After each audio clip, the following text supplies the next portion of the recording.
Olá meus irmãos, olá meus amigos, muito bom mais uma vez poder entrar na sua casa, muito bom mais uma vez partilhar da palavra de Deus com você, com a sua família. Espero em nome de Jesus que esse tempo que nós estamos tendo juntos, ele esteja sendo abençoador para a sua vida, tanto quanto tem sido para a minha. Estamos olhando nos evangelhos e descobrindo pessoas que foram marcadas por encontros que tiveram com Jesus. Essas vidas nunca mais foram as mesmas e elas estão servindo para a gente como um balizamento para a nossa própria existência hoje e para a necessidade que nós também temos de ter um encontro genuíno, transformador, salvífico, um encontro que marca as nossas vidas para sempre com Jesus Cristo. Hoje nós vamos ver mais um encontro muito importante que muitas pessoas também já conhecem, mas eu quero olhar com um pouco mais de carinho para esse texto e vamos enxergar coisas importantíssimas no relato que os evangelhos apresentam da história deste homem que nós conhecemos como jovem rico. O texto é de Marcos capítulo 10, versos 17 até o 27. Leia com muita atenção, porque eu tenho certeza que Deus há de falar ao seu coração mais uma vez nesse dia. Bom, quem é este homem? Quem é essa pessoa que hoje vai ser o personagem ou um dos personagens centrais, principais dessa nossa narrativa? Olhando para todos os evangelistas, Marcos, Mateus e Lucas, que narram esse encontro, nós vamos conseguir juntar esse quebra-cabeças e fazemos uma análise de quem era essa pessoa. Bom, a princípio este homem, a Bíblia vai dizer que ele era um jovem. Mateus vai falar que ele era um jovem. Lucas vai falar que ele era um homem de posição. Ele certamente era uma pessoa inteligente, porque ninguém iria alcançar o patamar que ele alcançou se não fosse uma pessoa muito inteligente. A Bíblia também vai dizer, os evangelistas vão dizer que ele era rico. Por isso que hoje nós, quando falamos desse personagem, nós colocamos a ideia de que ele era um jovem rico e por isso ele também se destaca. Talvez, e isso é uma pressuposição, talvez ele tivesse um cargo elevado na sinagoga judaica. É muito possível, alguns comentadores bíblicos acham que isso é uma possibilidade. E a coisa que mais impacta nesse jovem é que ele era uma pessoa íntegra nas suas atitudes, ele era íntegro nas suas ações, ele era bem visto pelas pessoas. Aparentemente, eu poderia até dizer para você aqui que esse jovem rico, ele era assim o estereótipo da perfeição na época em que ele vivia, porque você vai perceber na leitura do texto que a religiosidade dele está em dia. Religiosidade diz respeito às coisas que você faz em nome de Deus, entre aspas, em nome de Deus, e as pessoas observam você fazendo. Então a religiosidade dele aparentemente é uma religiosidade fantástica, é uma pessoa absolutamente correta. As atitudes dele são atitudes absolutamente corretas aos olhos das pessoas. A situação socioeconômica dele também é algo interessante. Por quê? Porque para o judaísmo, uma pessoa que era bem sucedida na vida é porque essa pessoa estava sendo abençoada por Deus. Essa era a visão que o povo tinha acerca de pessoas que tinham posses, pessoas que não tinham doenças. Quando você era uma pessoa que tinha uma certa doença, a sociedade judaica olhava para você com desprezo, pensando que ou você ou alguém da sua família havia pecado e por isso você estava naquela condição. Esse jovem, ele é próspero, ele é rico, ele tem posição, ele é uma pessoa que tem boas atitudes, aparentemente um excelente caráter. Então a sociedade enxerga nele uma pessoa super abençoada por Deus, porque esta pessoa está vivendo bem, e viver bem remonta a alguns textos do Velho Testamento, daqui a pouco eu vou fazer menção para você. Ele foi a pessoa certa. Quando eu digo que ele foi a pessoa certa, ele foi até Jesus. Então, tudo aqui demonstra atitudes corretas. Ele tem uma posição econômica correta, religiosidade correta, e quando Jesus aparece, ele vai até a pessoa correta, ele vai atrás de Jesus. Esse cara, Ele é um cara que as pessoas olham para ele e enxergam uma boa pessoa, e ele não é odiado. Eu acho que é importante a gente ressaltar aqui, ele não é odiado como Zaqueu era odiado por ser rico. No entanto, este jovem rico não. Ninguém odiava ele, não existe nenhum resquício aqui no texto, ou muito menos em qualquer outro lugar da Escritura, que alguém o via de uma maneira má. Ele vai, esse menino então, esse jovem vai até Jesus, que é a pessoa certa. Mais uma coisa correta que ele faz, ele tem no fundo do coração uma motivação correta, porque o texto vai mostrar para mim, vai mostrar para você, que aparentemente ele está em busca de melhora, e ele vai conversar com Jesus, que é a pessoa certa, e vai com uma motivação correta, de que é melhorar. O tema da conversa que ele tem com Jesus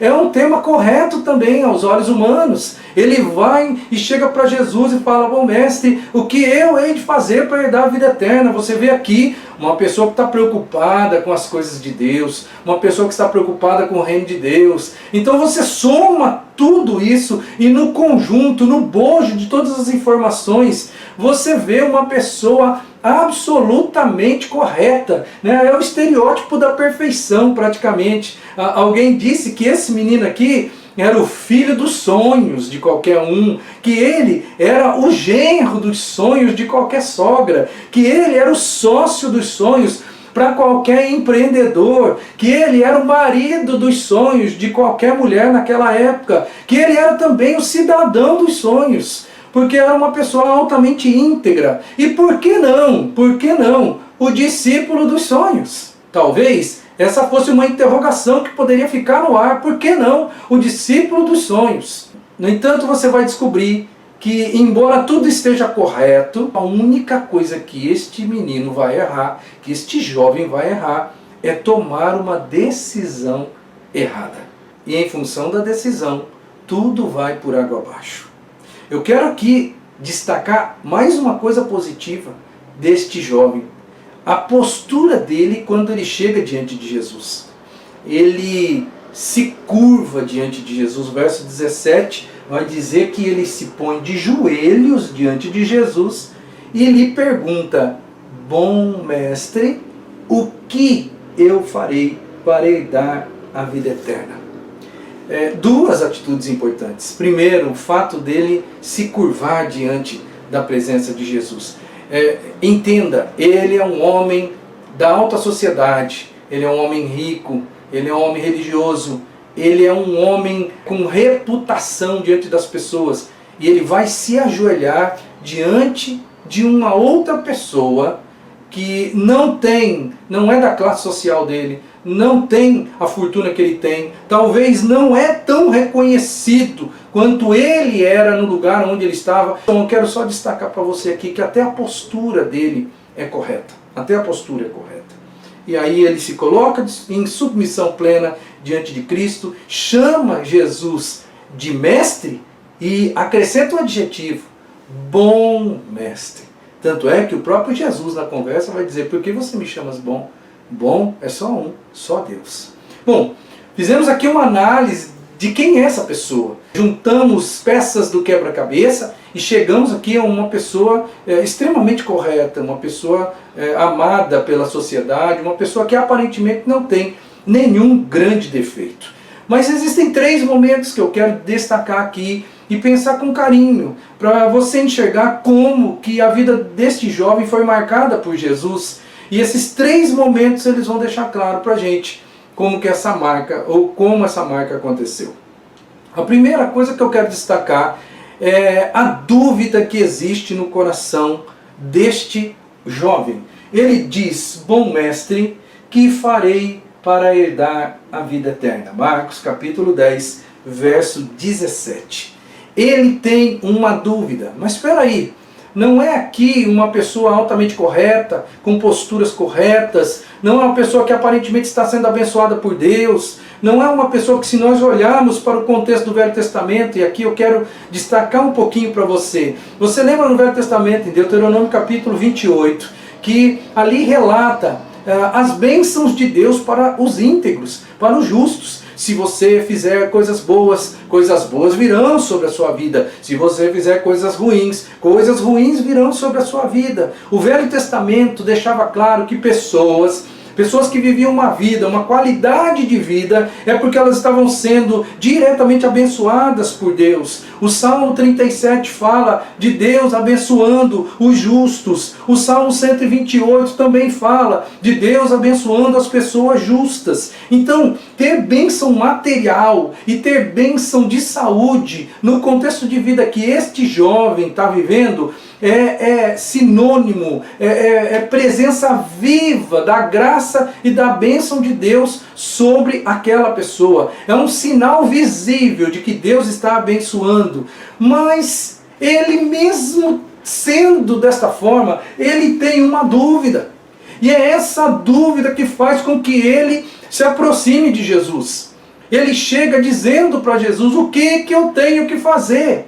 Aparentemente, dá-se a impressão de que ele não precisava fazer mais nada. Mas eu quero deixar claro que ele, no fundo da alma, ele queria se assegurar de que ele estava de verdade no caminho correto. Mas no caminho correto com relação à própria eternidade. Porque ele estava enxergando a bênção de Deus na sua vida, mas mesmo assim, ele tinha uma angústia de alma. Isso fica aparente, porque sem uma angústia de alma, ele não precisa ir até Jesus. Ele não precisa perguntar: escuta, Senhor, o que mais eu tenho que fazer para herdar a vida eterna? Isso é sinal, essa dúvida é um sinal de que existe uma angústia de alma, que aparentemente quem está ao redor não percebe, mas ele, íntegro como ele é, ele sabe, lá no fundo da alma existe uma dúvida, existe uma angústia, e ele precisa se libertar dessa angústia. Por isso que quando Jesus aparece em cena, ele vai até Jesus e vai perguntar: Senhor, tem mais alguma coisa que eu preciso fazer? A sequência do diálogo, ela é interessante, porque Jesus vai dizer para ele: olha, você conhece os mandamentos? Você conhece, eu tenho certeza. Não matarás, não adulterarás, não furtarás, não darás falso testemunho, não enganarás ninguém, honra teu pai e a tua mãe. E ele vai dizer para Jesus, ele declarou: Mestre, a tudo isso tenho obedecido desde a minha adolescência. Ele está dizendo para Jesus que ele está fazendo tudo certinho desde os 13 anos de idade, ou seja, depois do Bar Mitzvah, que é uma cerimônia judaica, que o menino deixa de ser menino e passa a ser homem. Ele diz assim: desde que eu sou responsável pelos meus atos, eu tenho feito todas essas coisas. Eu acho que é muito interessante a resposta dele, quando a gente coloca no conjunto.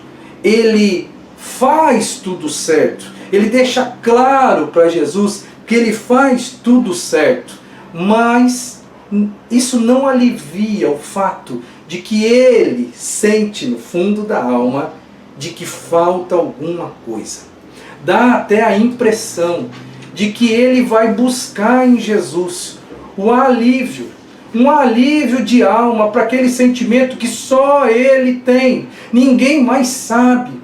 Ele pode ser o exemplo para a sociedade. No entanto, lá no fundinho da alma, ele sabe: falta alguma coisa para mim. E ele vai até Jesus. E é interessante que Jesus, num primeiro momento, não resolve o problema dele. Porque Jesus fala: você sabe todos os mandamentos, né? Faça isso, faça aquilo. E ele fala: olha, eu tenho feito tudo isso. E eu acho que nesse primeiro momento, talvez a angústia de alma dele aumenta. Aumenta porque num primeiro momento ele fala assim: mas eu já tenho feito tudo isso. E lá no fundinho da alma eu sinto, ainda falta alguma coisa. E agora então, a segunda cena, o segundo momento que eu quero trazer para você, é o momento da resposta de Jesus para aquele jovem rico. A resposta, essa sim, não estava nos planos, ou aquela resposta não estava nos planos daquele jovem rico. A Bíblia diz: Jesus olhou para ele e o amou. Falta-lhe uma coisa. Antes de pensarmos com um pouco mais de carinho no teor da resposta, eu quero fazer um adendo aqui àquilo que só Marcos relata. Lucas não relata, Mateus também não relata, mas Marcos relata. A Bíblia vai dizer que Jesus o amou. Eu entendo que essa pequena frase aqui, ela faz toda a diferença também nesse texto. Isso mostra que Jesus olhou para esse jovem e admirou a integridade do coração, admirou a busca que esse jovem tem, essa necessidade, essa intensidade de buscar melhorar sempre. Jesus olhou isso com bons olhos. Jesus, ele valorizou a forma com que ele se posicionou diante dele. Jesus valorizou aquilo que ele estava buscando em Jesus. Eu quero melhorar. E Jesus oferece então um direcionamento. É isso que você quer. Você quer de fato ser perfeito. Você quer de fato agradar a Deus. Você quer de fato ser um habitante do reino dos céus. Eu vou dizer para você o que falta. É como se Jesus olhasse no olho deste jovem e falasse assim: olha, só falta uma coisa para você. E quando você ouvir isso, vai ter a oportunidade de tirar essa angústia da sua alma e viver em paz, não só nessa vida aqui, mas por toda a eternidade. Jesus vai oferecer para ele o direcionamento correto, o alívio da angústia de alma e a paz que só ele sabe que precisava, porque só ele sabia que faltava algo no fundo do seu coração. Tanto é que ele foi buscar isso em Jesus. Jesus, ele faz o que com este jovem? Ele dá uma resposta dizendo: falta ainda uma coisa. E aqui que eu entendo que é dessa forma que Jesus marcou a vida deste jovem rico. Jesus disse para ele: você precisa trocar quem está sentado no trono da sua vida. Grava isso, meu querido. Você precisa trocar quem está sentado no trono da sua existência. Eu entendo que Jesus olha para aquele jovem e ele deixa claro uma coisa: olha, apesar de você estar fazendo muitas coisas boas e coisas que exteriormente são muito boas, o centro da sua vida, ele está errado. Você precisa trocar o dinheiro, que é o centro da sua vida, pela minha pessoa. Esse foi o direcionamento que Jesus deu. Vá, venda tudo que você tem, distribua para os pobres e depois, essa é a parte principal, venha e siga-me. Nós deveríamos até inverter, para entendermos de fato o que Jesus queria deixar claro para esse jovem. Inverta o texto. Vem e siga-me. E para você fazer isso, se livra de tudo que você tem de riqueza e que te prende aqui. Porque para você me seguir, não tem como você ficar com tudo que você tem. Então, se desfaça disso. Pegue o seu dinheiro, tire o seu dinheiro do centro da sua vida e venha me seguir. Então a questão maior e principal aqui é: venha para mim. Troque quem está no trono da sua vida. Deixe o dinheiro de lado e coloque-me no trono da sua vida. Essa foi a proposta que Jesus fez para este jovem. Por isso que era necessário para ele, e exclusivamente para ele, que ele se livrasse dos seus negócios, que ele se livrasse da sua riqueza, porque a riqueza era impedimento para que ele seguisse a Jesus. E o coração dele, Jesus sabia muito bem quem era este jovem, conhecia a alma desse jovem, e Jesus sabia que o centro da vida deste homem era de verdade mesmo o dinheiro. Por isso que Jesus pede para ele: olha, distribua sua riqueza para os pobres e venha me seguir. Eu tenho certeza no coração de que aquilo que o jovem rico queria, aquilo que ele buscava em Jesus, era uma adição e não uma substituição. Eu vou explicar. Ele já cumpria várias coisas que a religiosidade dele dizia que deveria ser cumprida. Ele, quando vai a Jesus, provavelmente ele está esperando de Jesus assim: você já faz tudo isso? Agora eu vou dizer mais uma coisa para você fazer. Vai e faça isso agora. Algo que você ainda não fez, porque agora você vai se sentir completo. E essa angústia de alma, ela vai sumir. Mas ele nunca esperava que Jesus propôs para ele uma substituição. E foi isso que Jesus fez. Saia deste mundo de dinheiro, tire o dinheiro do centro da sua vida e me coloque no centro da sua vida. Venha me seguir, venha andar comigo, venha caminhar comigo, venha mudar o mundo comigo, venha anunciar o reino de Deus comigo, venha ser um habitante do reino dos céus comigo. Essa foi a proposta de Jesus. Mas isso envolveria aquilo que Jesus já havia dito para outras pessoas. Aquele que quiser vir após mim, negue-se a si mesmo. Tome a cada dia a sua cruz e siga-me. O negar-se a si mesmo deste jovem rico era substituir quem estava no trono da vida dele, o dinheiro. É esse o momento onde Jesus marca a vida deste homem para sempre. O Deus dele, o Deus do jovem, era o dinheiro. Ele confiava no dinheiro dele. Ele adorava o dinheiro dele. Ele se realizava no dinheiro dele. O dinheiro era o centro da vida deste menino, deste jovem. Por isso que Jesus pede: substitua quem está no centro e no trono da sua vida. Não foi, como algumas pessoas dizem, um chamado à pobreza, um chamado especial à pobreza.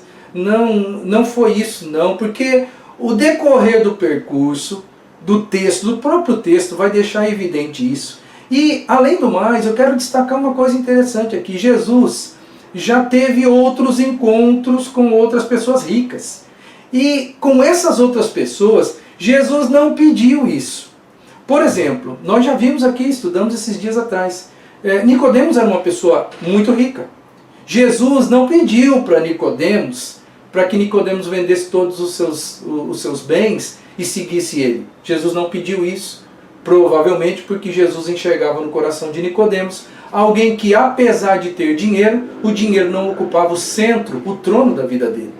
Quando Jesus tem um contato, um encontro com Zaqueu e marca a vida de Zaqueu, Jesus não pede para Zaqueu distribuir metade dos seus bens aos pobres. Não. Zaqueu faz isso de uma forma automática, porque ele muda de vida. Ele tem um novo nascimento. E quando ele nasce de novo, ele troca quem está no trono dele, que era o dinheiro até então, pela figura de Cristo. E quando ele troca pela figura de Cristo, aí sim, o dinheiro ele passa a ser algo normal na vida da pessoa. E então Zaqueu fala: agora eu vou distribuir metade dos meus bens aos pobres, e se eu lesei alguém, eu vou retribuir com juros 4 vezes mais.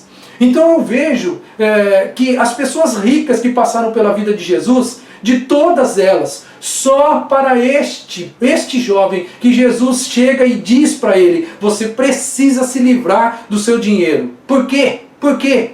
Porque é fato que o dinheiro é o Deus deste jovem rico.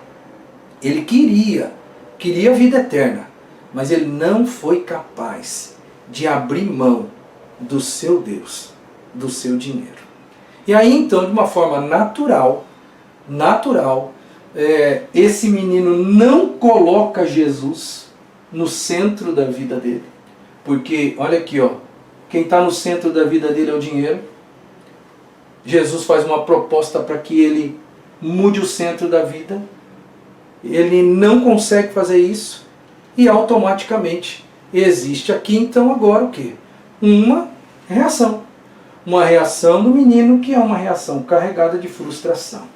O texto vai dizer: diante disto, ele ficou abatido e afastou-se triste, porque tinha muitas propriedades, diz o versículo 22. O terceiro cenário é esse. É o que? Uma reação negativa, uma reação que causa tristeza, uma reação carregada de frustração. A Bíblia vai dizer que ele vai se afastar, abatido e triste. Provavelmente, aquela angústia de alma, ela iria perdurar no coração desse jovem. E eu imagino que, como ele não recebe uma resposta do jeito que ele esperava, talvez ele saia abatido, cabisbaixo, triste, com a ideia de que eu preciso procurar um outro rabino, para que um outro rabino diga para mim algo que eu consiga fazer. Porque isso não é justo o que Jesus está pedindo de mim. É muito, muito. É por isso que o texto, na narrativa dos evangelistas, ninguém se furta em dizer que ele possuía muitas propriedades. Muitas propriedades. Era um homem de negócios, era um homem de muitos negócios, era um homem de muito dinheiro. E ele não conseguiu trocar o rei da vida dele.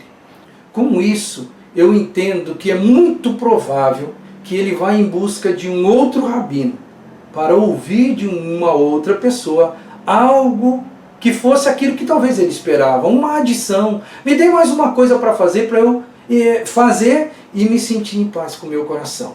Porque eu tenho um buraco na alma, e esse buraco parece que não se preenche, sendo a pessoa boa que eu sei que eu sou. Quero concluir essa palavra para o seu coração e para o meu coração. Jesus agora, no verso 23, ele vai sair do particular ali, com o jovem, e ele vai sair do particular e ele vai para o geral. Porque a Bíblia vai dizer que Jesus, olhando ao redor, e agora ele dirige o olhar para as pessoas que certamente estão seguindo ele, os seus discípulos, os seus seguidores. E aí ele vai dizer aquela célebre frase que todos nós conhecemos: meus filhos, vejam como é difícil um rico entrar no reino dos céus. É por isso que é difícil um rico entrar no reino dos céus. Jesus, ele deixa claro ali para os ouvintes originais dele, e deixa claro também para nós hoje. E ele deixa claro duas coisas: o significado da partida triste daquele jovem. Jesus olha ao redor, aquele jovem está indo embora, certamente a uma distância considerável, e Jesus olha para os seus e diz assim: vocês estão vendo? Quando ele está indo embora, ele está deixando claro que eu não quero este reino. O meu reino é outro. Se ele vem buscar a vida eterna, na sua partida ele está dizendo: essa vida eu não consigo, essa vida não é para mim, essa vida é muito difícil, o preço é muito alto. É isso que ele está dizendo na sua partida. E Jesus faz questão de dizer para as pessoas: vocês estão enxergando essa cena? A outra coisa que Jesus deixa claro é a dificuldade. A dificuldade em você, de fato, servir ao Senhor. O preço do discipulado. A salvação, meu irmão, é uma graça. É uma graça que Deus te dá. É uma graça por amor. Mas o preço de andar com Jesus, de caminhar com Jesus, de viver uma vida do jeito que Jesus pediu que nós vivêssemos, esse preço é alto. Aquele jovem, ele não conseguiu, ou pelo menos imaginou que não conseguiria pagar. Portanto, ele sai cabisbaixo. E aí agora eu quero começar a pensar com relação a mim e com relação principalmente a você. Esse jovem era uma pessoa muito boa. Você também se considera uma pessoa muito boa?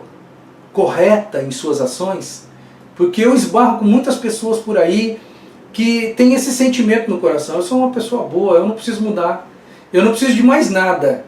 Quando eu morrer, eu tenho certeza absoluta que tem um lugarzinho especial para mim. Porque essas pessoas, elas se julgam boas, elas se julgam corretas nas suas ações. Eu quero lembrar a você que o jovem rico também era bom, também era altamente correto nas suas ações. Talvez você, lá no fundinho da alma, sem que ninguém perceba, só entre você e Deus, ainda existam dúvidas com relação à eternidade. Talvez ainda, por mais que você se esforce para deixar claro e evidente para as pessoas que com você está tudo bem, mas lá no fundinho da alma, lá no escondido da sua alma, exista uma dúvida. Todo mundo tem uma teologia sobre a morte. Todo mundo tem uma teologia. Todo mundo pensa alguma coisa sobre a morte. Por isso que existem várias vertentes filosóficas e teológicas acerca da morte. Mas é fato que Quando você não tem um encontro transformador, genuíno, salvífico com Jesus, você ainda tem medo da morte, você tem incerteza com relação à morte, e a morte parece ser um grande pesadelo para você, assim como era para aquele jovem rico, porque quando ele vai a Jesus e diz, o que eu tenho que fazer para herdar a vida eterna, eu estou sendo abençoado hoje, eu vivo bem hoje, mas eu quero saber depois da morte, porque é isso que aflige a minha alma. Do mesmo jeito que ele andava aflito, é muito provável que muitos hoje estejam nessa situação, e talvez você esteja nessa situação. Talvez você não esteja muito certo, muito convicto, muito seguro do que vai acontecer com você na eternidade. Eu vou fazer uma pergunta para você. O que Jesus falaria, ou o que Jesus pediria de você, se este encontro fosse entre você e Jesus? Eu imagino que talvez ele também iria perguntar, ei, quem está no trono da sua vida? Quem de verdade está no trono da sua vida? O que você iria responder? Quem ou o que está impedindo você de ser um seguidor de Jesus? Você lembra que eu disse que o fato mais importante não era o venda as suas riquezas dê para os pobres, vem e siga-me. E para vir e seguir-me, você precisa se libertar, se livrar dos seus negócios. Eu vou perguntar para você, o que está impedindo você de ser um seguidor de Jesus nos dias de hoje? De viver como Ele disse para você viver? Porque se você não está vivendo, se você não está seguindo os passos de Jesus hoje, tem alguma coisa impedindo você. Hoje é dia de você refletir. O que é que está fazendo com que você não seja capaz de seguir os passos de Jesus? E a última pergunta, e com isso eu encerro. Se fosse você, nesta mesma condição do jovem rico, se fosse você, aquele personagem proeminente, importante, rico, de uma conduta ilibada, se fosse você e Jesus pedisse algo de você, algo muito difícil de você, qual seria o final da sua história? Seria um final de história triste ou um final feliz? Eu só quero lembrar a você que do mesmo jeito que Jesus chamou esse jovem rico, Jesus também chamou Mateus, Levi, que era um cobrador de impostos, talvez não tivesse tanto dinheiro quanto esse jovem rico, mas também tinha dinheiro, também tinha uma carreira de sucesso, também tinha muitas coisas que o prendiam ali. Jesus olha para ele. O texto bíblico vai dizer apenas que Jesus olha para ele e diz, vem e me segue. E Mateus levanta-se e vai seguir a Jesus imediatamente. Vai seguir os passos. Ele não olha para aquilo que o prende. Às vezes a gente olha para Pedro, por exemplo, que era um simples pescador. Um pescador não tem nada, mas por mais que ele não tenha nada, alguma coisa ele tem. Pedro tem família, Pedro tem uma casa, Pedro tem um barco porque ele era pescador. Jesus conversa com ele e diz, venha e me siga. E ele deixa tudo e vai seguir Jesus. Essas pessoas, elas disseram sim. E você? O que você diria? Não quer dizer que Jesus vai pedir para a gente deixar tudo para seguir Ele, como os apóstolos o seguiram. Não. Aquele jovem rico, certamente, aquele sim. Jesus pediu, venda tudo e vem, me segue. Já que você tem este clamor na sua alma, eu vou libertar você desse clamor da sua alma. Eu vou ensinar a você o que é uma vida diferente, feliz, verdadeiramente feliz, e você vai ter certeza da vida eterna. Para aquele menino, tinha sentido vender todas as coisas. Para mim, não tem sentido vender todas as coisas e seguir a Jesus. Eu estou seguindo a Jesus e Ele não me pediu para fazer algo parecido na questão financeira, mas algumas coisas eu tenho que deixar no meu dia a dia para seguir a Jesus, para ser como Jesus, para de fato viver do jeito que Ele espera que eu viva. Se fosse com você, o que é que Jesus diria para você deixar para segui-lo? O que está impedindo? Meu querido, você precisa enxergar essa realidade e você precisa ter coragem de ser marcado por Jesus, seguindo Jesus, e não o deixando pelo caminho. Não faça isso, não o deixe pelo caminho.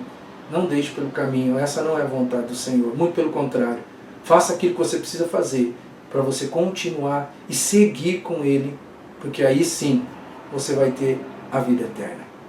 Que Deus abençoe a sua vida, que você tenha entendido essa mensagem, que você se deixe marcar por Jesus, que em nome de Jesus a sua vida seja diferente desse jovem rico. Esse jovem rico foi talvez a única pessoa que chegou para Jesus de um jeito e foi embora mais triste ainda.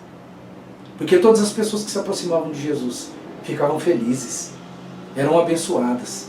Mas esse jovem, a marca que ele traz para nós é uma marca de atenção, é uma marca que mostra para a gente assim, ei, você precisa enxergar o reino de Deus e a vida eterna do jeito que Deus enxerga. Tire os olhos do mundo. Viva no mundo, sim, mas viva como Jesus planejou para você. Ou viva a vida que Jesus planejou para você. Que a graça de Deus esteja com você e que você tome a sua decisão de seguir Jesus. Que a graça, a paz, a esperança, a segurança e a proteção de Deus caminhe com você. Que você tenha uma semana abençoadíssima. É o que eu desejo do fundo do meu coração para você e para a sua família.